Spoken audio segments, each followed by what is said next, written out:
Hey guys, welcome back to another video. I'm Sarah from Who I Am Among the Pages, and if you're new here, thank you so much for stopping by. I hope you decide to stay and drop a subscribe and a like down below. If you're a returner, thanks for showing up again. I know videos can be kind of dull sometimes, especially yesterday's, but I really appreciate you sticking around. So I had said yesterday in my apartment tour video that today was going to be bookshelf tour, and truly it was. But then I got to looking around at some of the shelves and I realized that until I get a new method of organization, which I'm just beginning to work on because I didn't realize how unorganized the books really were, I'm not going to do a bookshelf tour until I get that figured out. And plus, like, the books I just got sitting right there aren't really organized. Plus my box set of, what is it? The Flowers in the Attic saga is just sitting there. There's nothing really wrong with that, but I see other people's bookshelves and they're beautiful and have some very fancy method of organization, and I feel guilty that mine doesn't have that. So I'm going to work on it, and when I get that figured out, it'll be in a video. Just tuck these straps in and pretend like nothing's happening. I am still recovering from a really horrible sunburn. You can't really see it, but I have a place that I bet is going to scar up here, so I'm still wearing nothing but tank tops, and I really tried to make this one look better. So I hope it does look better. But moving on, sorry that's a really scattered start. This is going to be my book rant number 3, and I'm going to talk about Fangirl by Rowell. I just finished this book sometime last week. At this point in time, it's starting to regain its meaning, but still is pretty irrelevant. So sometime last week, in my Goodreads that I linked down below, you can look up all the dates of when I've read things, especially for this year, working on my Goodreads challenge. All the dates for when I started and finished things are on there because I've gotten pretty meticulous about recording what I'm reading, when I'm reading, how I'm reading on there. So you can get the exact dates if you really care on Goodreads. But nonetheless, I finished this last week, and instantly from the first, I don't know, 50 pages, I loved it. I was so entranced in the world and the characters, and it's such an amazing story, and it touches on so many different things that I don't think are really addressed in fiction as often as they should be in books, period. You see more movies about them than you do books, but it's something that I really think should be covered a lot more. So first, I'm going to start out with giving just a basic plot overview. I'm going to try to keep this spoiler free, but I suck at it. So if you want to read it and you don't want a chance knowing anything about it, I would just quit watching here. Thank you for watching, but I don't want to ruin it for you. I'd feel horrible, like that kid that spoiled Harry Potter for me in the 4th grade. I don't want to be that guy. So don't let me ruin this for you because this is such a good book. So if you need to click off, go ahead and click off because I'm starting now. So this book follows Kath, our main character, who is a huge fan of Simon Snow. And Simon Snow is a magician that goes to this magical school, and her passion is writing a fan fiction called Carry On Simon. And it's been going on for 2 years. There's 7 Simon Snow books out now, at the time of writing this book. And the 8th book will be coming out soon in her world. Keep in mind this isn't real. And her goal, because she has a lifelong passion for this story and these characters, is to write the final book, but she thinks the book is going to be how it should wrap up, so on and so forth, before Gemma T. Leslie, I believe that was the author's name, can finish the series. At the same time, Kath has moved to college for the first time, and she's a couple hours away from home. She does have her twin sister, but once they get to the university that they're both attending, Kath finds out that her sister is really not going to be on her side very often, and now is the time she has to make her own way in the world. So she's an English major, and she keeps on writing this fan fiction that she's been working on so much for the past few years. It's really become her passion, and throughout the story you meet these different characters that are really similar to people you do meet in college. You go through her freshman year at university.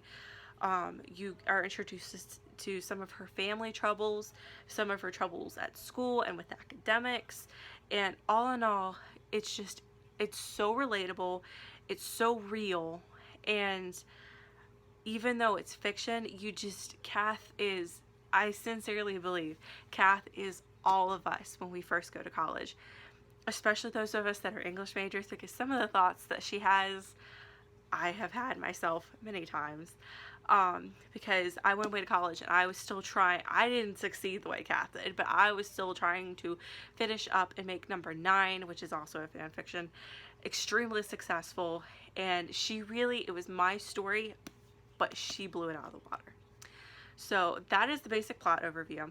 And now this is where it's going to get really spoilery, and I'm not sorry, and I will spoil it for you with no regrets if you don't click out now. So I want to move on to the characters. So of course we have Kath. Kath is our main character, our protagonist, our lovely hero, if you will. And she is, although she is kind of a stereotype, I will say that and kind of dig on Rainbow Rowell for that. She definitely was based on a lot of stereotypes that, exist around bookish people and English majors.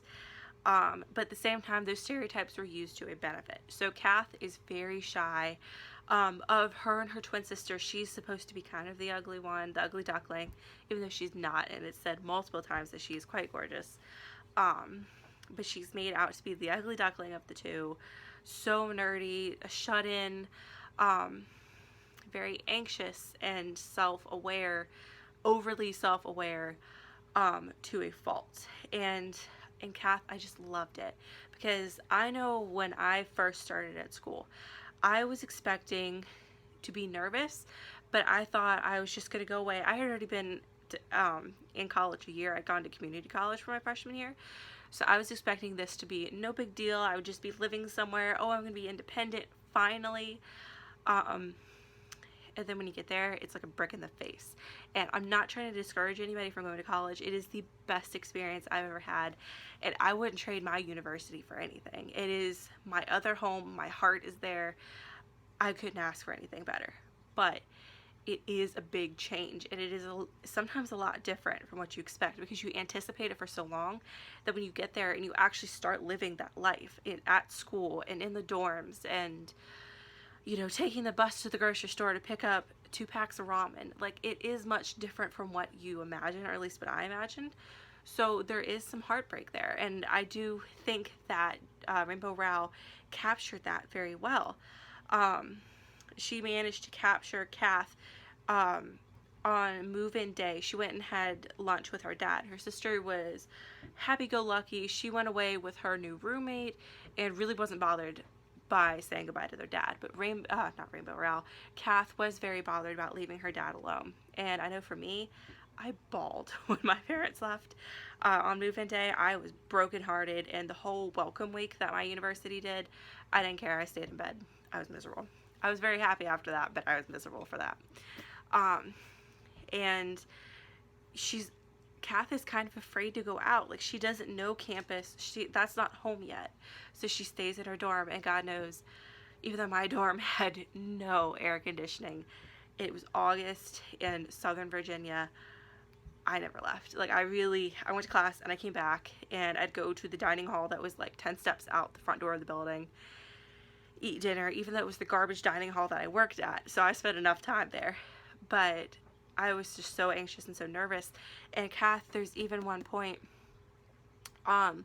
where she's thinking about going to get food, and she's like, well, I just can't handle it yet. I can't do this. I don't know how the lines work. I don't know where to stand. I don't know what's expected of me in this new situation. And she explains her anxiety, and it's so realistic. I felt the same way, and it is so relieving to have that in a character. And we all want to know that we're not alone in whatever we're going through. And Kath really just embodies, at least my experience going away to school. But she uses her passion for writing as her strength, even though we see her begin to doubt herself later on in the book, when a professor gives her an F on a creative writing project because she wrote fan fiction.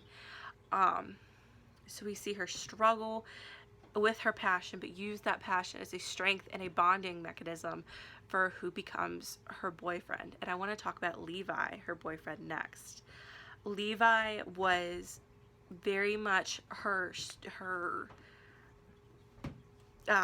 anchor in things. Even though she didn't meet him right off the bat, the way he welcomed her in and just kind of was willing to show her the ropes without directly being like, do this, do this, do this. Um, it's something that you need when you first go to college. You just want that reassurance that for somebody to say, hey, been there, done that, don't do this, I wouldn't recommend that, but definitely go do this. It's so reassuring, and that's definitely what Levi was for Kath. And the way that they fell in love over her passion was so believable, because I know when I met my boyfriend Bill, we really bonded at first over my writing. He found out I was an English major, and he is a huge reader. So he was immediately fascinated by anything I did. He asked all the time about the different pieces I was working on, what I was reading, and that's how we really bonded. And like, the first time I knew I loved him, we were in the bookstore and just walking around talking about the books that we'd read as kids. It was like all the same books, and so I know firsthand that is very realistic. And Levi has a special place in my heart because of that. He starts out to be like, this older boy that she doesn't know what he wants with her, so on and so forth. And then he turns out to be this loving mentor that is willing to take her hand and show her that she's more than what she feels like she is. She's strong, she's courageous, and it's just really heartwarming. So the last character I'm going to talk about, even though you could argue several other characters are more important than her, I want to talk about Ren. This is Cather was her full name. This is Kath's twin sister. So Ren gets to college, and immediately she's absorbed, not in academics like Kath is, but rather the party scene and the, oh my god, look at all my freedom. And towards the end of the book, she is taken to the hospital and dumped with alcohol poisoning. And then we see, her dad struggle with how to handle this, how to reconcile like what needs to be done. And then we see Ren struggle for herself on how to get over it and how to heal and move on and have a good experience with college with her sister without needing alcohol. And I think that this was really important for Rainbow Rowell to include, even though, again, you could very much argue that it is a stereotype of college girls to go out and get completely plastered Friday, Saturday night, falling down drunk, alcohol poisoning, so on and so forth. It is a stereotype, but it does happen. I know when I first moved to campus, we had move-in day, which was like August something, and then we had about a week. It was like 5, 6, I think it was 6 days altogether. Because I think we moved in on a Tuesday, had the rest of that week, the weekend, and then classes started Monday. The day after move-in day, so it would have been like that Wednesday. I was, trying to go to sleep. It was like midnight, and there was the sound of glass breaking because everybody had their windows open. It was hot as, all get out. I heard glass break and then sirens and so on and so forth. And somebody from my dorm was taken to the hospital that night with alcohol poisoning and was treated for like a week. And he ended up missing, he or she, I have no idea, ended up missing like the first couple days of classes. And I only know this because we had a campus police officer come talk to us about how not to act, and using that as an example. So it does happen, and I think she used Ren as a good example of college is fun, life is fun, but you can't overdo it and end up in a bad place. And so she used Kath as the don't be so afraid to go out and do things, and she used Ren as the go out and do things, but don't go overboard. So using those two characters, she kind of gave you an outline on at least her thoughts on how to have a good life and not do too little or not do too much. So I feel like Kath and Ren really embodied that. And moving on from that, I wanted to talk about the writing itself. It is still YA, but it didn't have, to me, that YA feel to it.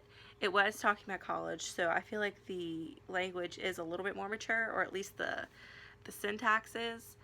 Um, the dialogue was very convincing and very realistic, but at the same time, you had enough prose beside the dialogue that it was still prettier to read than YA tends to be. Rainbow Rowell is very good with characterization and setting a scene and a mood towards in her writing, and she really did that to the tens in this book. It's very strong. The writing is, like I said, a little bit more advanced than typical YA. Like, definitely, it's a whole nother ball game from Sarah J. Maas, who has a very fanfiction-y way of writing, which I hate to say that because, you know, fangirl. But it's not quite adult writing. It's that perfect medium. It's very much new adult and what new adult should be, I feel like. Because it's more advanced than Sarah J. Maas, for example, but you're not quite to, like, John Grisham.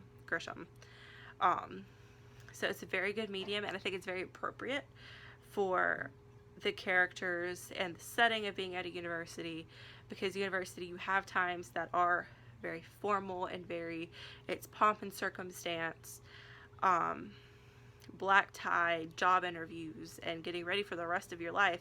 But then, especially living in the dorms, people are, you know, running down the hallway in, you know, swim trunks as they squirt dish soap on the floor in front of them to slide along. Like, there's things like that. And the writing was young enough to still appeal to a YA audience, but not so young that it doesn't appeal to a new adult audience. And it was really impressive. So for my overall thoughts, I did give this book 5 stars on Goodreads, and oh my god, I would give it so many more if I could. This has made my top 5 favorite books of all time, and I'll have to redo that video because so much has changed. Kath has such a special place in my heart because I sympathize with her so much when I first went away to college, and I just wish that I had read this book while I was going through it, because I feel like I would have felt so much better knowing that somebody else has gone through this, feels the exact same way I do, is even majoring in the same thing, and her concentration was in creative writing. And hello, one of my majors is in creative writing. It's just, if you're getting ready to go away to college, read this because it will make you feel so much better. Because she goes through all the struggles that I went through when I first went away to school, but then she thrives from that. It's so valuable, it's so wholesome, and it addresses so many different things, from, you know, mental illness and how that affects people in all facets of their life, to lifestyles and backgrounds, because Levi comes from a farming background, and Kath does not. She's from, like, the city suburbs of Omaha. It's just such a good book. It covers so many bases so successfully, and there's a lot to be learned from it, from people of any age. But again, especially if you are college age, getting ready to go to college, thinking about going to college, have been. It's just a lovely story about it, and I wish more YA, new adult, whatever, fiction would address the experiences that you have in college, because they're so valuable, they're so different, and they're so valuable from I'm not going to say any other time in your life, because, I mean, I'm still in college, but at least so far in my life, it's been the most valuable thing that has ever happened to me, even though it's painful as hell sometimes, at some points. So yeah, please, please, please, please read it if you have not, and if you have, read it again, because it's that good. So yeah, that pretty much wraps up the video for today. That is book rant number 3. I shouldn't do that because it makes it 6. 3. So as far as updates, I am still working on a writing vlog that will be up on Friday, because I figured I had to edit just a little bit. That'll be up on Friday. I'm back to work full steam ahead on rewriting number 9, drafting my Harry Potter fanfic, and working on my traditionally published novel that I cannot wait for you guys to read, because I think you will love it. So that wraps up everything that's going on right now. There'll be another video on Wednesday. I haven't really decided what that's going to be. It might be another book rant on American Royals by Catherine McGee, because that is another book I read and just adored. I've gotten lucky with books recently. So yeah, thank you guys for watching. Hope you come back soon.